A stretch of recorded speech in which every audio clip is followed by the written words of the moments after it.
الحمد لله رب العالمين والصلاة والسلام على أشرف الأنبياء والمرسلين وعلى آله وأصحابه الطيبين الطاهرين. أما بعد فأعوذ بالله من الشيطان الرجيم.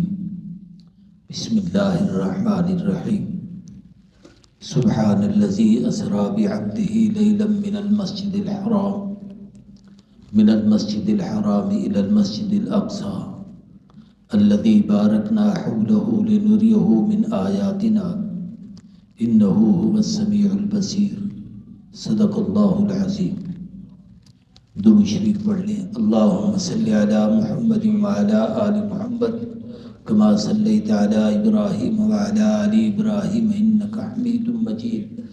اللهم بارك على محمد وعلى آل محمد كما باركت على إبراهيم وعلى آل إبراهيم إنك حميد مجيد. قابل قدر بزرگوں، دوستوں، بھائیوں اور عزیز طلباء، حضرت اقدس مولانا حکیم محمد اسحاق صاحب دامت برکاتہم العالیہ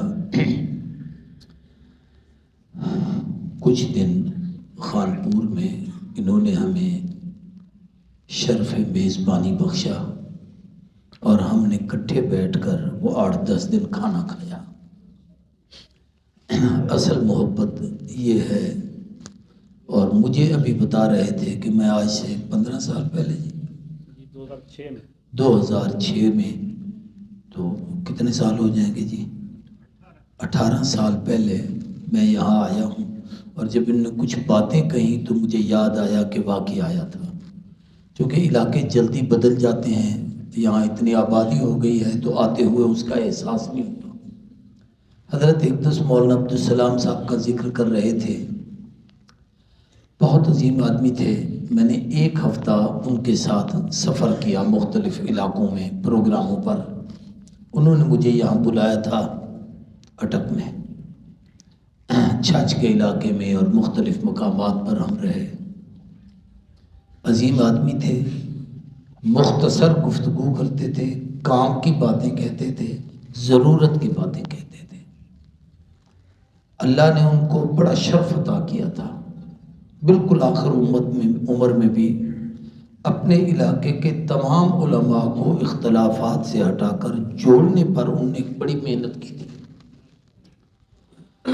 تو مولانا ان کے شاگرد ہیں تو اللہ نے ان میں بھی اچھی صلاحیتیں رکھی ہیں. اللہ ان صلاحیتوں سے آپ لوگوں کو فائدہ اٹھانے کی توفیق عطا فرمائے.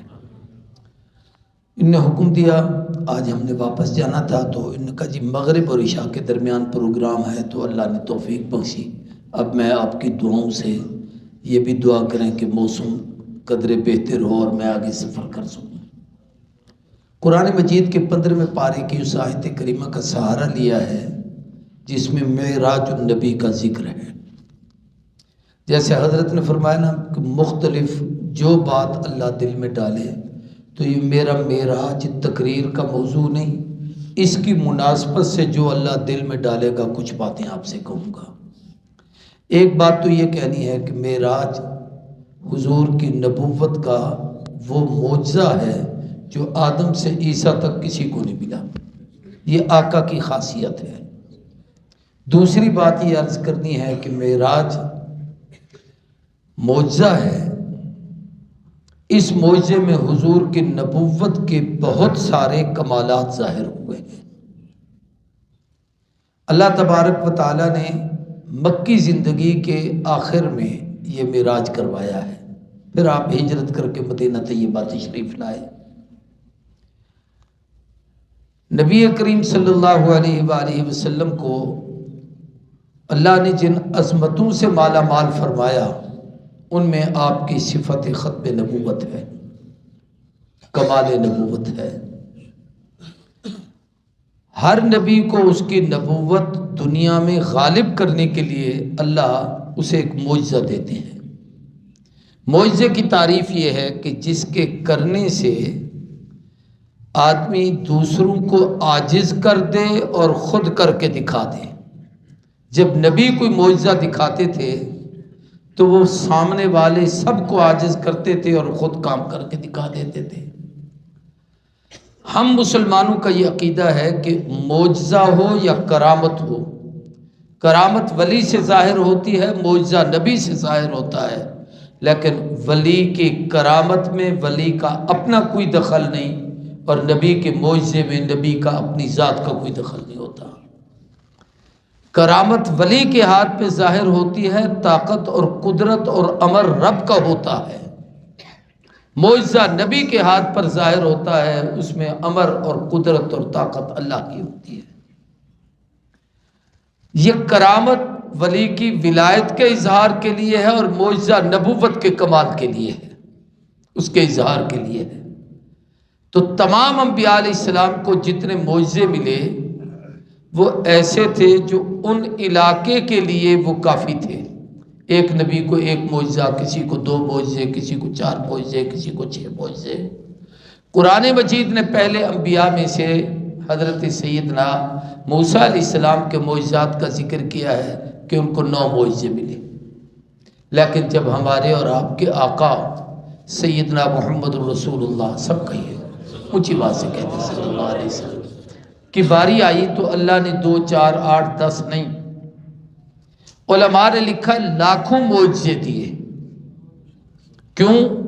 کہ آپ پوری کائنات کے نبی تھے، زمین والوں کے، آسمان والوں کے، عرش والوں کے، فرش والوں کے، شرق والوں کے، غرب والوں کے، شمال والوں کے، جنوب والوں کے، عرب والوں کے، عجم والوں کے، انسانوں کے، جانوروں کے، درندوں کے، پرندوں کے، کائنات کے، جہاں جہاں وہ رب العالمین وہاں وہاں آقا رحمت للعالمین۔ تو جس نبی کا جہاں علاقہ نبوت ہوتا ہے وہاں اس کا معجزہ ظاہر ہوتا ہے، تو حضور کے نبوت کی حد اور ایریا پوری کائنات ہے کہ جہاں جہاں اس کی ربوبیت ہے وہاں آقا کی نبوت ہے، تو ہر جگہ حضور کے نبوت کے معجزات کا اظہار بھی ہوا ہے۔ آپ زمین پر نبی ہیں تو زمین پہ معجزے ظاہر ہوئے، آسمانوں پر نبی ہیں، آسمانوں پر آپ کے معجزے ظاہر ہوئے، چاند کے نبی ہیں، چاند پر معجزات ظاہر ہوئے، سورج کے نبی ہیں، سورج پر معجزات ظاہر ہوئے، ستاروں کے نبی ہیں، ستاروں پر معجزات ظاہر ہوئے، مکے میں ہیں، مکے میں معجزات ظاہر ہوئے، پتھروں کے نبی ہیں، پتھروں پہ معجزات ظاہر ہوئے، درختوں پہ نبی ہیں، اشارہ کیا درخت زمین کو چیر کے قدموں میں آئے، درختوں پر معجزات ظاہر ہوئے ہیں، انسانوں کے نبی ہیں، بچوں کے نبی ہیں، بچوں پر معجزات ظاہر ہوئے، بوڑھوں پر معجزات ظاہر ہوئے، مردوں پر ہوئے، عورتوں پر ہوئے، جنات پر ہوئے، فرشتوں پر ہوئے۔ کوئی جگہ ایسی نہیں جو اللہ کی ربوبیت سے نکل جائے، کائنات کا کوئی حصہ ایسا نہیں محمد کریم کی نبوت سے نکل جائے۔ ان معجزات میں 2 معجزے حضور کے ایسے ہیں جن کا مقابلہ کائنات میں کوئی نہیں۔ ویسے تو ہر معجزہ ایسا ہے، لیکن اس کا کہیں کوئی پرتو عکس ممکن ہوتا ہے، لیکن یہ 2 ایسے ہیں جو حضور کی ایسی خصوصیت ہیں جو پہلے نبیوں کی بھی نہیں۔ ان میں ایک اللہ کا قرآن ہے جو حضور کو اللہ نے عطا کیا، ایسی کتاب جو لا ریب ہو، ایسی کتاب جو بے عیب ہو، ایسی کتاب جو رب کا کلام ہو، ایسی کتاب کہ جیسے اس سے نکلے ویسے محفوظ ہو، ایسی کتاب جو قیامت تک باقی رہے ہو، ایسی کتاب جو روزانہ پڑھی جائے، ایسی کتاب جسے امام اپنی نمازوں میں پڑھے، ایسی کتاب جسے ہر گھر میں تلاوت کیا جائے، ایسی کتاب جس کے اندر عقائد بھی ہوں، اعمال بھی ہوں، اخلاق بھی ہوں، عبادات بھی ہوں، معاملات بھی ہوں، معاشرت بھی ہو، معیشت بھی ہو، سیاست بھی ہو، اقتصادیات بھی ہوں، حقوق بھی ہوں، جناب والا فرائض بھی ہوں، اپنوں اور بیگانوں سے تعلقات کے طریقے سلیقے بھی ہوں، حضور کے آنے سے پہلے کے انبیاء کے واقعات بھی ہوں، زمین آسمان بننے کی ترتیب، پھر اس کے بعد انسان کب بنے، فرشتے کب بنے، جنات کب بنے، کائنات کا نظام کیسے بنایا، اللہ نے زمین و آسمان کو کتنے دنوں میں، جمیع العلوم فی القرآن، حضور کے جانے کے بعد قیامت تک کے آنے والی چیزوں کا تذکرہ، قیامت کب آئے گی، محشر کیا ہوگا، میزان کیا ہوگا، پلسرات کیا ہوگا، اتنی جامع معجزہ آدم سے عیسیٰ تک کسی کو نہیں ملا یہ حضور کی ختم نبوت کے صدقے اس امت کو ملا ہے۔ یہ اعجاز ہے کہ اس معجزے کو جو اتنا مشکل ہے، توجہ کرنا، اتنا مشکل ہے کہ پوری دنیا مل کر اس کے مقابلے میں ایک آیت نہیں پیش کر سکتی، اللہ نے اس کو اتنا آسان کر دیا ہے کہ 7 سال کا بچہ پورا قرآن سینے میں لے کے کھڑا ہو جاتا ہے۔ مشکل اتنا ہے کہ دنیا مقابلہ کرے ایک آیت نہیں بنا سکتی، آسان اتنا ہے کہ جس کے سینے میں آ جائے وہ قرآن کا قاری اور حافظ بن جاتا ہے۔ ایک معجزہ یہ ہے، اور دوسرا معجزہ جو آیت میں نے پڑھی حضور کا معراج ہے۔ یہ میں نے اس لیے پڑھی کہ یہ مہینہ رجب المرجب کا ہے۔ یہ وہ مختلف باتیں ہیں جن کو میں تھوڑا تھوڑا عرض کرنا چاہتا ہوں۔ سال کے 12 مہینے قرآن نے بیان کیے ہیں، ان عدت الشہور عند اللہ 12 شہرا۔ ان 12 مہینوں میں سے جو پہلی ششمہی ہے وہ محرم سے شروع ہوتی ہے اور جمادی الثانی تک ختم ہوتی ہے۔ دوسری ششمہی رجب سے شروع ہوتی ہے۔ جیسے ہمارے ہاں موسم بدلتے ہیں، پہلے کچھ موسم اور تھا، پرسوں رات سے دھند شروع ہو گئی، اب موسم بدل گیا، اب یہ پتہ نہیں کب تک ایسے موسم رہتا ہے، اللہ کو پتہ۔ ہمارے ہاں ہر چیز کا ایک موسم آتا ہے، تو رب کی طرف سے امت کے لیے نیکیوں کے سیزن کی ایک ششمہی ہے۔ پہلے 6 مہینے آپ نے جیسے گزار لیے، رجب سے جو 6 مہینے ہیں یہ عبادتوں کے ہیں۔ پہلی عبادت فرائض اسلام میں کلمہ پڑھنے کے بعد نماز ہے، اس کے آنے کا مہینہ رجب ہے، حضور کو معراج میں نماز ملی۔ دوسری عبادت ہماری زکوٰۃ ہے، شعبان میں اس کا حکم ہوا۔ تیسری عبادت ہماری روزے ہیں، رمضان میں ان کی فرضیت آئی۔ چوتھی عبادت ہمارا حج ہے۔ شوال رمضان کا چاند ختم ہو جائے تو جب رمضان شروع ہوتا ہے، رمضان سے جو مہینے شروع ہوتے ہیں ان کو عربی میں کہا جاتا ہے اشہر حج، حج کے مہینے، کہ ان دنوں حج کی تیاری کرو، حج کا سفر کرو، حج کے لیے جاؤ، تو وہ حج کے مہینے شروع ہو جاتے ہیں۔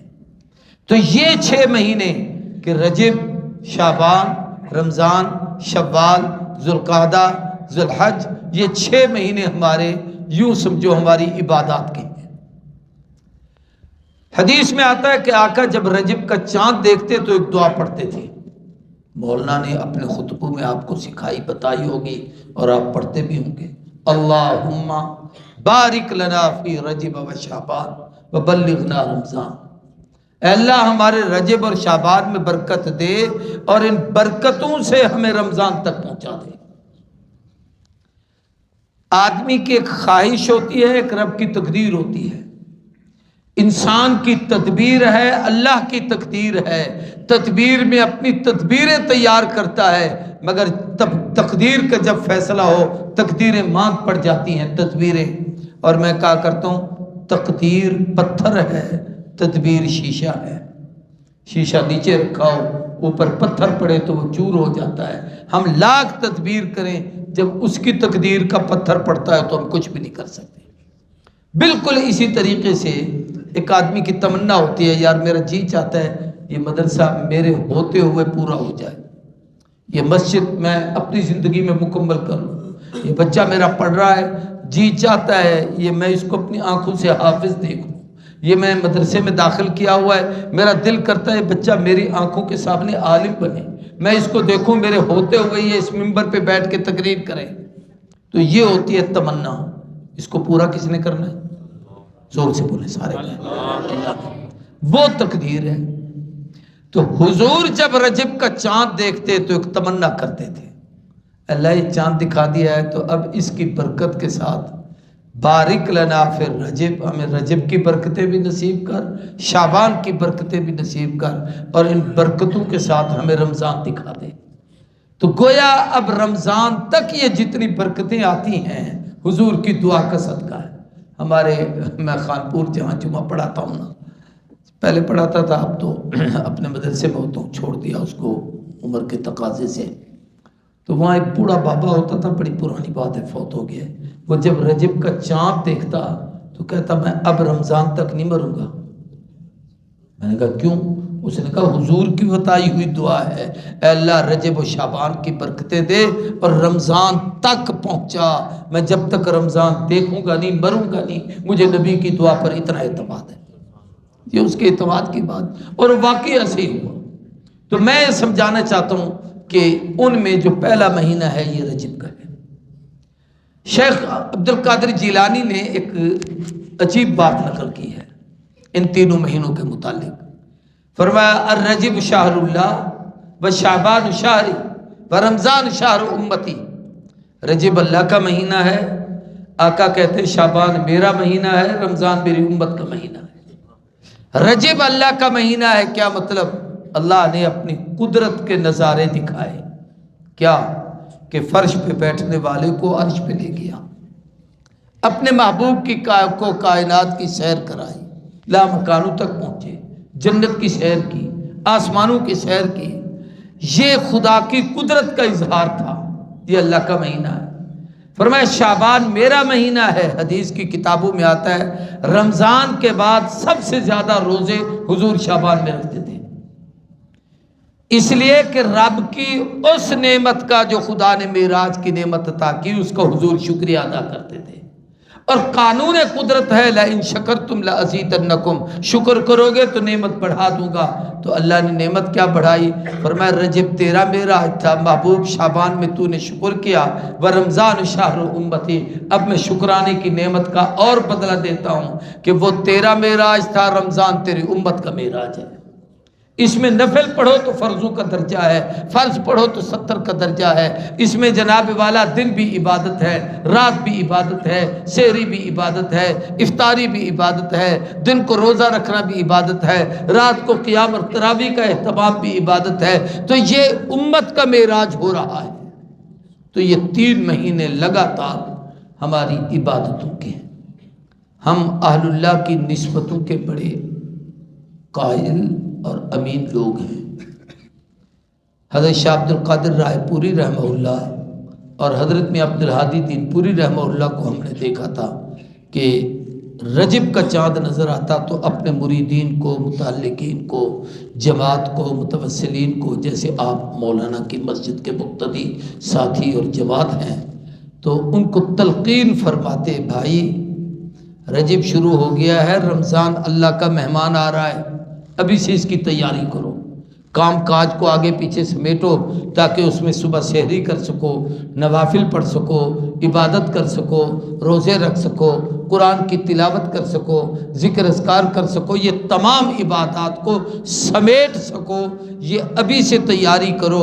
یوں نہ ہو کہ رمضان کا چاند نظر آ جائے اور آپ کہیں یار بس میں تراویح تو پڑھتا لیکن اب مجھے فلاں جگہ جانا ہے، میں قرآن تو سنتا لیکن میں نے یہ کام کرنا ہے، میری دکان کھلی ہوئی ہے، میں تراویح کیسے پڑھوں؟ تو نہیں، کام سے کی ترتیب ابھی سے بناؤ تاکہ رمضان میں خدا کی نعمتیں حاصل کر سکو۔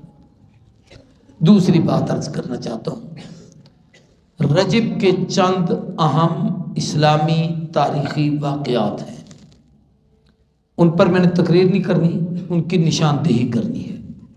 ایک تو یہ ہے کہ رجب اسلامی تاریخ میں ہجرت کا مہینہ ہے۔ کیا مطلب؟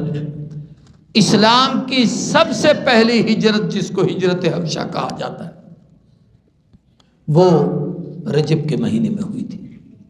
اس ہجرت میں 12 مرد تھے، 4 یا 5 عورتیں تھیں۔ حضرت عثمان اور ان کی بیوی اسی ہجرت میں تھی۔ حضور کے چچا زاد بھائی سیدنا علی کے سگے بھائی حضرت جعفر طیار اسی ہجرت میں گئے تھے۔ اور اس میں ایک عجیب واقعہ پیش آیا کہ جب یہ وہاں پہنچے تو قریشوں نے پیچھے، ابو جہل نے اپنا قافلہ بھیجا کہ یہ یہاں سے مسلمان ادھر چلے گئے اور یہ لوگ عیسیٰ علیہ السلام کے خلاف یوں کہتے ہیں اور یہ تمہارے دین کو یہ سمجھتے ہیں اور فلاں کرتے ہیں۔ تو شاہ حبش نے، نجاشی نے ان کو بلوایا اور کہا تم میں سے رسول اللہ کا قریبی رشتہ دار کون ہے؟ تو حضرت جعفر طیار نے کہا میں۔ فرمایا یہ تم یہاں کیا کرنے آئے ہو اور تمہارا اس محمد کے متعلق کیا خیال ہے؟ مولانا میرے ساتھ رہے ہیں کچھ دن، تو میں طلباء کو نا اسلوب تقریر سکھاتا ہوں، بے واز کیسے کرنا ہے، اور اس سکھانے میں کوئی بات اپنی نہیں بتاتا، صحابہ کے حوالے سناتا ہوں ان کو کہ صحابہ نے یہ کہا، اصحاب رسول سے یہ ملتا ہے، سیرت سے یہ ملتا ہے۔ تو حضرت جعفر طیار اہل قریش اور یہ بنو ہاشم بڑے متکلم تھے، صاحب زبان تھے۔ بعض علماء نے لکھا ہے کہ انبیاء کے بعد غیر نبیوں میں سب سے بڑے فصیح اور بلیغ سیدنا علی ابن ابی طالب تھے خطابت کے لحاظ سے، ایک ایک جملہ ان کا قیمتی ہوتا تھا۔ تو حضرت جعفر طیار نے اس تقریر کے 3 حصے بنائے۔ پہلی حصے میں تو اپنی کمزوریاں بتائیں کہ اس نبی کے آنے سے پہلے شرک کیسے کرتے تھے، کفر کیسے کرتے تھے، بے دینی ہماری کیسی تھی، ہمارے معاشرے میں جہالت کیسی تھی، ہمارے معاشرے کے اندر غلط کام کیا کیا تھے۔ دوسری چیز حضور کی خصوصیات اور کمالات بتائے کہ وہ نبی ایسا ہے، وہ ایسا ہے، اس کا قبیلہ ایسا ہے، وہ سچا کتنا ہے، وہ دیانتدار کتنا ہے، وہ بے باک کتنا ہے، حق کہنے والا کتنا ہے، خاندانی طور پر اس کی عظمت کیا ہے۔ تیسری چیز بتائی اس نے آ کر ہمارے اندر تبدیلی کیا کی ہے کہ ہم بتوں کی پوجا کرتے تھے، ایک رب کے دروازے پہ جھکایا، ہم آپس میں امیر و غریب کا فرق سمجھتے تھے، اس نے ہمیں اسلامی مساوات سکھائی۔ ہمارے ہاں عورتوں کو زندہ کیا، درد گور کیا جاتا تھا، اس نے عورتوں کی تقدس اور عزت کی حفاظت فرمائی۔ پھر پوچھا گیا سیدہ مریم اور عیسیٰ کے متعلق تمہاری کیا رائے ہے؟ تو حضرت جعفر طیار نے وہ جو تقریر کی اور ان میں جو ان کے کمالات بیان کیے، تو شاہ حبشہ نے نا زمین سے ایک تنکا اٹھایا اور اپنی پوری قوم کو دکھا کر کہا، اس ہاشمی نے جو تقریر کی ہے جعفر طیار نے، تمہارے سارے عقیدے اس گفتگو کی صداقت کے مقابلے میں اتنی اہمیت بھی نہیں رکھتے جتنی یہ تنکا ہے۔ یہ سچ کہہ رہا ہے، جو کہا ہے اس نے حق کہا ہے۔ اور ان کی وہ تقریر اس حبشی کے کلمہ پڑھنے کا، نجاشی کے کلمہ پڑھنے کا سبب بنی۔ تو ایک تو یہ مسلمانوں کی ہجرت کا مہینہ ہے۔ 3 کام اس مہینے کے اور ہیں چھوٹے چھوٹے سے۔ سیدنا علی کی ولادت اس مہینے میں ہے۔ میں علماء سے درخواست کرتا ہوں کہ رمضان کے مہینے میں اعمال بہت سارے ہوتے ہیں، دن تھوڑے ہوتے ہیں، تو ہم وہ ساری چیزیں بیان کرتے ہوئے سیرت علی نہیں بیان کر سکتے، تو اسے رجب میں بیان کیا کرو۔ اس مہینے میں ضرور بتایا کرو حضرت علی کے فضائل، خصوصیات۔ ان میں بہت ساری خصوصیات میں سے ایک حضور نے بیان فرمائی، اقضاہم علی، میری پوری امت کا چیف جسٹس، قاضی اور جج علی ابن ابی طالب ہے۔ قیامت تک جو فیصلہ علی کرے وہ مجھ محمد کا ہے، اس کو قبول کرو۔ اور آپ اس آیت پر اگر غور کریں تو بڑی عجیب چیز ہے کہ آپ نے فرمایا قاضی علی ہے، ابو بکر کو نہیں کہا، عمر کو نہیں کہا، عثمان کو نہیں۔ اس لیے کہ ہمارے ہاں 2 قسم کے ادارے ہیں، ایک انتظامی ادارہ ہوتا ہے، ایک عدلیہ کا ہوتا ہے۔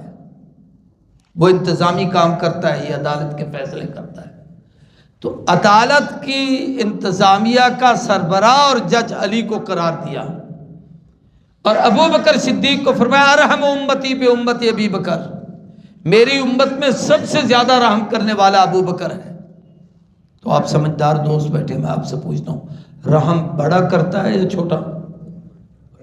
زور سے بولے۔ تو امت کا بڑا حضور نے کس کو کہا؟ ارحم۔ تو امت کا بڑا ابو بکر ہے، وہ جو بڑا ہے وہ تم پر سربراہ ہے، اس لیے اس کو سربراہ بنایا۔ اور جب کوئی اختلاف ہو جائے تو فیصلہ جج کرتا ہے، تو وہ سیدنا علی کو بنایا۔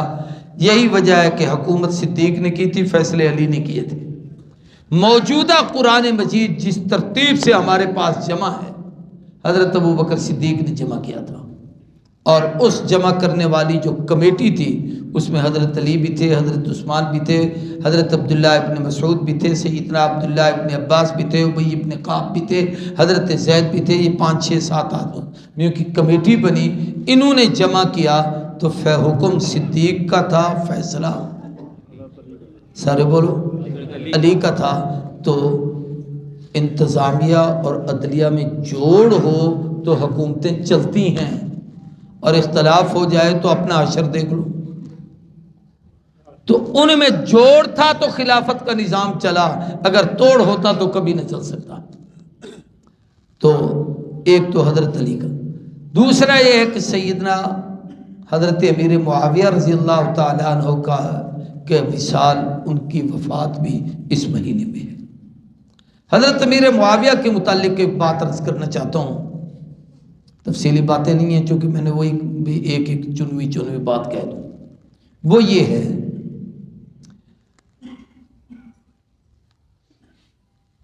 حضور اکرم صلی اللہ علیہ وسلم ہجرت کر کے مکہ سے مدینے آ گئے، تو قریشوں نے مدینے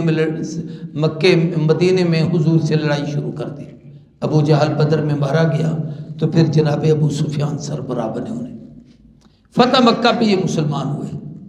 باقی جنگوں میں حضور کے مقابلے میں جناب ابو سفیان آتے رہے، غور سے سمجھنا، لیکن ان کے بیٹے جناب امیر معاویہ حضور کے مقابلے میں کسی جنگ میں بھی نہیں آئے۔ باپ کو چھوڑ دیا، نبی کا مقابلہ نہیں کیا، کلمہ اگرچہ بعد میں پڑھا۔ پھر کلمہ پڑھنے کے بعد بھی کبھی بھی نبی کریم صلی اللہ علیہ وسلم اور حضور کے خاندان کی مخالفت نہیں کی۔ پھر حضرت علی سے اللہ نے اسلامی فتوحات کے حوالے سے سیدنا معاویہ سے جو کام لیا، تاریخ میں اس کی مثال نہیں ہے۔ اور اہم اور بڑی اور بنیادی اور چوتھی چیز جو اس مہینے کی ہے وہ حضور کا معراج ہے۔ معراج عروج سے ہے، اس کا معنی ہے بلندی پہ جانا۔ ایک ہوتی ہے ظاہری بلندی، ایک ہوتی ہے روحانی بلندی۔ مثلا استاد زمین پر بیٹھ کر سبق پڑھا رہا ہے، درجے کے لحاظ سے تو اونچے ہیں آپ سے، سب سے، کہ یہ آپ کے استاد بھی ہیں، امام بھی ہیں، عالم بھی ہیں، لیکن آپ کے برابر بیٹھے ہوئے ہیں۔ ایک ہے ظاہری عروج، بلندی، کہ آپ نیچے بیٹھے ہیں، میں اوپر بیٹھا ہوں۔ اللہ نے حضور کو دونوں چیزیں عطا کی۔ آپ نے اس عروج اور بلندی کے باوجود کہ آپ نبی ہیں، امت کے درمیان اعتدال یہ رکھا کہ صحابہ کے اندر ایسے بیٹھتے تھے، آنے والا پوچھتا تھا تم میں محمد کون ہے۔ اور دوسرا عروج جو اللہ نے ظاہری عطا کیا، آدم سے عیسیٰ تک سب نبی فرش پر تھے، اللہ حضور کو اپنی قربت میں لے گئے، فرش پر لے گئے۔ اب یہاں ایک بات سمجھانی ہے آپ کو، اللہ لے تو عرش پر جا رہے تھے، آسمانوں کی سیر پر، سدرۃ المنتہا پر، جنت میں، تو حضور جا رہے تھے مکے سے۔ کہاں سے جا رہے تھے؟ سارے بولے مکے۔ سوال یہ ہے کہ مکے سے سیدھا اوپر گئے یا کہیں اور بھی؟ تو یہاں سے کہاں گئے؟ بیت المقدس۔ وہاں کیوں گئے؟ یہ بات بتانا چاہتا ہوں، ادھر جانے کی کیا ضرورت تھی؟ حضور کی رہائش مکے کی ہے، پیدائش مکے کی ہے، رہنا یہیں پر ہے۔ اسماعیل علیہ السلام کے پاؤں سے پانی یہاں پہ نکلا، خلیل کی دعا یہاں قبول ہوئی، کعبۃ اللہ ادھر تعمیر ہوا، سیدہ ہاجرہ صفا مروہ میں دوڑی، یہاں پر مینا میں قربانی، اسماعیل کی یہی، عرفات میں توبہ، آدم کی یہی، سارا مرکز یہ ہے، حضور یہاں ہیں۔ معراج کی رات بیت المقدس کیا تھا کہ وہاں گئے؟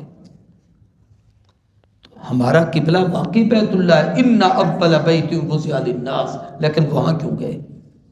ادھر جانے کی ایک بڑی حکمت یہ تھی کہ وہ نبیوں کا قبلہ تھا۔ حضرت اسحاق وہاں گئے، حضرت ابراہیم ہجرت کر کے وہاں گئے، حضرت سیدنا یعقوب کا زمانہ وہاں گزرا، حضرت یوسف وہاں پر گئے، حضرت زکریا نے وہاں امامت فرمائی، حضرت یحییٰ کی پیدائش وہاں پر ہوئی، حضرت سیدنا داؤد کا علاقہ، حضرت سلیمان علیہ السلام کا علاقہ، بی بی مریم کی تربیت کا علاقہ، یہ سارا علاقہ بیت المقدس ہے۔ اور علماء نے لکھا ہے کہ الذی بارکنا حولہ کا معنی یہ ہے کہ وہاں پر 40,000 انبیاء کی قبریں ہیں، اور جہاں کوئی نیک آدمی دفن ہو وہاں پر فرشتے رحمت بھیجتے رہتے ہیں۔ تو اتنے لوگوں کی رحمت کا مرکز ہے. اب اللہ مکے سے وہاں اس لیے لے گئے، عقیدہ سمجھنا اور اس موجودہ حالات کے نزاکت کو سامنے رکھ کے، سب نبیوں کو اللہ نے بیت المقدس میں جمع کیا، جو جہاں تھے، حتیٰ کہ عیسیٰ آسمانوں سے اترے، باقی قبروں سے نکل کے آئے، سب کو جمع کر کے صفوں میں کھڑا کیا اور حضور کو مصلی امامت دیا. کہہ دو کیا دیا؟ کہ پیارے ان سب کو نماز پڑھا تاکہ یہ اپنے عمل سے سمجھ جائیں کہ جب تک ہم تھے ہمارا مصلی تھا، اب ہماری نبوتیں بھی ختم، ہماری امامتیں بھی ختم، اب یہ بیت المقدس بھی محمد کا ہے، اس کی امت کا ہے، اب یہ قبلہ بھی ان کے پاس رہے گا، یہ حرم بھی ان کے پاس رہے گا، اب اس کی تولیت ہماری نہیں محمد الرسول اللہ کی ہے، اب قیامت تک بیت اللہ بھی محمد کی امت کے پاس، بیت المقدس بھی محمد کی امت کے پاس ہے. سب نے پیچھے کھڑے ہو کر نماز پڑھی. یہاں بیت المقدس میں حضور کی 4 شانیں ظاہر ہوئی. کتنی؟ 4. پہلی شان یہ کہ حضور بیت المقدس میں آخر میں آئے. سارے نبی پہلے تھے تو داخل ہوئے. یہ ہے شان خاتم الانبیاء کہ جو نبی ہیں وہ پہلے ہیں، جو نبی نہیں وہ وہاں نہیں. اب جو اس وقت پہلے تھے ان پر نظر کرو، آدم تھے، بولو، عیسیٰ تھے، داؤد تھے، یحییٰ تھے، سب تھے. تو مرزا قادیانی تھا؟ نہیں. تو جو حضور سے پہلے تھے وہ نبی تھے. بعد میں کوئی کہے میں ہوں، ہم کیسے مانے کہ یہ وہاں تو تھا نہیں. ایک بات. پھر آقا نے امامت کرائی. حضور کی ختم نبوت کی دوسری دلیل کہ جو بیت المقدس میں حضور کے پیچھے نماز پڑھے وہ نبی ہے، جس نے نہیں پڑھی وہ نبی نہیں ہے. اور جس نے بیت المقدس میں نبیوں کو نماز پڑھائی وہ آخری نبی ہے، جس نے نہیں پڑھائی وہ آخری نبی بن ہی نہیں سکتا. یہ ساری ختم نبوت کی علامتیں ہیں. تو حضور آخر میں آئے، خاتم الانبیاء، مصلی پہ کھڑے ہوئے تو امام الانبیاء. اب 2 باتیں اور. یہاں جب امام الانبیاء بنے ہیں تو ان بچوں کو دیکھ کر ایک بات کہتا ہوں، وہ میرے سامنے آ گئے. اچھا چلو، اور پہلی گھنٹے نے کہا تھا پھر ٹائم ہو گیا، اب یہ کہتے کھڑے ہو جاؤ نماز کے لیے. تو ہم اس سے معذرت کر لیتے ہیں، آپ کو کچھ کہہ دیتے ہیں. ٹھیک ہے بھائی؟ تو میں بات ختم کر رہا ہوں. اب میں وہ آخری بات سمجھانا چاہتا ہوں. نبی کریم صلی اللہ علیہ وآلہ وسلم نے اپنی امت کو معراج کی رات سب انبیاء علیہ السلام کو نماز پڑھائی. سب پیچھے کھڑے تھے. جو پیچھے کھڑے تھے وہ بڑے بڑے عظیم نبی تھے. تورات والے کلیم بھی وہاں تھے، انجیل والے عیسیٰ بھی وہاں تھے، زبور والے حضرت داؤد بھی وہاں تھے، جد الانبیاء ابراہیم بھی وہاں تھے، جناب ذبیح اللہ اسماعیل بھی وہاں تھے، حسن و جمال کے پیکر یوسف بھی وہاں تھے، ابو البشر آدم بھی وہاں تھے، ابو البشر ثانی نوح بھی وہاں تھے. سب پیچھے تھے حضور مصلی پر. کہہ دو حضور، بولو تو صحیح یار، حضور مصلی پر. کیوں؟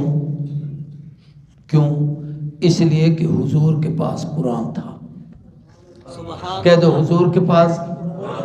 تو قرآن والا سب سے آگے، باقی سارے پیچھے. تورات والا پیچھے ہے، انجیل والا پیچھے ہے، زبور والا پیچھے ہے، صحیفوں والے پیچھے ہیں، بڑی بڑی عمروں والے. نوح علیہ السلام کتنی بڑی عمر ہے، ہمارے ہاں مشہور ہے 950 سال، حالانکہ 1400 سال نوح علیہ السلام کی عمر تھی. 50 سال پہلے 950 سال یہ، 6 مہینے پھر طوفان آیا، اس کے بعد وہ دور ختم ہو گیا. پھر 3.5 سال نوح علیہ السلام زندہ رہے، پھر دنیا سے فوت ہوئے. اتنی بڑی عمر والا پیچھے. عمر کے لحاظ سے ان نبیوں میں چھوٹی عمر والے حضور تھے. 53 سال کی عمر تھی، بلکہ 51-52 سال عمر تھی. حضور مصلی پر ہیں کہ رمضان آ رہا ہے، یہ سارے سفید داڑھی والے بابے پیچھے ہوں گے اور یہ بچہ مصلی پہ کھڑے گا.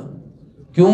کہ یہ سارے محترم ہیں مگر قرآن اس کے سینے میں ہے. تو قرآن والا سب سے آگے، اور معراج نے بتایا کہ آدم پہلے آسمان پہ، عیسیٰ دوسرے پہ، یوسف تیسرے پہ، ادریس چوتھے پہ، ہارون پانچویں پہ، کلیم چھٹے پہ، خلیل ساتویں پہ، جبرائیل سدرہ پہ، سب نیچے۔ اگر خدا کی قربت میں گیا تو قرآن والا، اگر اللہ کا قرب چاہتے ہو تو اپنے بچوں کو قرآن والا بناؤ۔ یہ معراج نے سکھایا ہے۔ تیسری خوبی حضور کی معراج کی یہ ہے کہ حضور امام الانبیاء ہیں۔ تیسرا یہ کہ حضور نبی الانبیاء ہیں، کہ اللہ نے نبیوں سے کہا تھا اس محمد پر ایمان لاؤ، لتؤمنن بہ ولتنصرنہ۔ چوتھی چیز یہ ہے کہ سید الانبیاء کا تاج بنا پہنا، کہ سرداری۔ حضرت ابراہیم علیہ السلام، سب نبیوں نے تقریریں کی تو آخری تقریر حضرت ابراہیم کی تھی، تو حضرت ابراہیم علیہ السلام نے اپنی تقریر میں ایک جملہ کہا کہ یا معاشر الانبیاء، نبیوں کی جماعت، تمہیں جو اعزاز اللہ نے دیا اپنی جگہ پر، لیکن اب جو محمد الرسول اللہ نے تقریر کی ہے اور اپنی خوبیاں بتائی ہیں، ان سب کی وجہ سے یہ تم سب کے سردار بن چکے ہیں۔ اب اس نبی کی اتباع کرو۔ وہ نبی بھی حضور کی اتباع کے پابند ہیں، ہم امتی ہو کر جیسے کیسے دور ہو سکتے ہیں؟ تو صحیح ایمان یہ ہے کہ اللہ کے احکامات کو قبول کرو، قرآن مجید کو مانو، اور حضور کی نبوت و رسالت پر یقین رکھو۔ اللہ تبارک و تعالی اس مدرسے کو پھلا پھولا رکھے اور حضرت کی کاوشوں کو اور محنتوں کو قبول و منظور فرمائے، اور جتنے دوست یہاں اس ادارے کے معاونین ہیں ان سب کو اللہ اپنی رحمت کے شایع نشان بہتر جزا عطا کرے۔ میں نے چونکہ سفر کرنا ہے، مریض آدمی ہوں، اسی پر اکتفا کرتا ہوں۔ یہ حضور کی سیرت پر میرا ایک کیلنڈر ہے جس میں حضور کی 63 سالہ زندگی، آپ کے اصحاب، ازواج، خاندان، کاتبان وحی، دربار رسالت کا سفیر، 27 جنگوں میں شرکت، 63 سالہ زندگی کا خلاصہ ہے۔ یہ ایک خط ہے جنات کے نام جو ہمارے کئی بزرگوں نے بھی نقل کیا ہے، تو اسے ہم نے حضرت نفیس شاہ صاحب کی اجازت سے شائع کیا ہے۔ حضور نے حضرت علی سے لکھوایا تھا جس گھر میں جن جادو کے اثرات ہوں وہاں اس کو لگایا جائے، تب بھی حفاظت ہوگی۔ مریض ہے تو اس کے تکیے کے نیچے رکھیں، اللہ اس کو اپنی امان نصیب کریں گے۔ اللہ ہم سب کی حاضری کو قبول کریں۔ وآخر دعوانا الحمدللہ۔